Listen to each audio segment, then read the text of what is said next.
రామ్ గోపాల్ వర్మ బాగా పాపులర్. తాను చేసే ట్వీట్స్ కి ప్రపంచం మొత్తం తనదైనట్టు ఎవరి గురించైనా ఎవరినైనా ఇష్టం ఉన్నట్టు రాసేస్తాడు.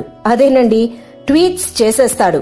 రామ్ గోపాల్ వర్మ పెట్టే మిడ్ నైట్ ట్వీట్స్ గురించి తెలిసిందే కదా. తాగేసి నోటికొచ్చినట్టల్లా వాగడం, చేతికొచ్చిందల్లా రాయడం వర్మకేమీ కొత్త కాదు. కానీ ఆ ఒక్క విషయంలో మాత్రం దొరికిపోవడమే కొత్త. తాజాగా ఫుల్ గా వోడ్కా పట్టించేసి రామ్ గోపాల్ వర్మ నోటికొచ్చిందల్లా వాగేశాట. ఇది ఓల్డ్ న్యూసే కదా. ఇందులో కొత్తగా ఏముంది చెప్పడానికని అనుకుంటున్నారా? అసలు మ్యాటర్ చెప్తున్నా వినండి. వోడ్కా మత్తులో వాగేసిందంతా ఆడియోని రికార్డ్ చేసి ఆ ఆడియో టేప్ ను ఇంటర్నెట్ లో షేర్ చేశాడు విద్యుత్ జమాల్. ఎవరు రికార్డ్ చేశారనే విషయం తెలియదు కానీ షావలిన్ సాధు స్టైల్ మర్చిపోండి. ఓసారి Ram Gopal Varma drunken master style చూడండి అంటూ వర్మ తాగేసి నోటికొచ్చిందల్లా మాట్లాడిన ఆడియో క్లిప్పింగ్ ను నెట్ లో షేర్ చేసేశాడు. అభ్యంతకరమైన పదజాలం ఉపయోగించాడు. అంతేకాదు, యంగ్ హీరో టైగర్ ష్రాఫ్ ను ఏకంగా ట్రాన్స్జెండర్ అనేశాడు.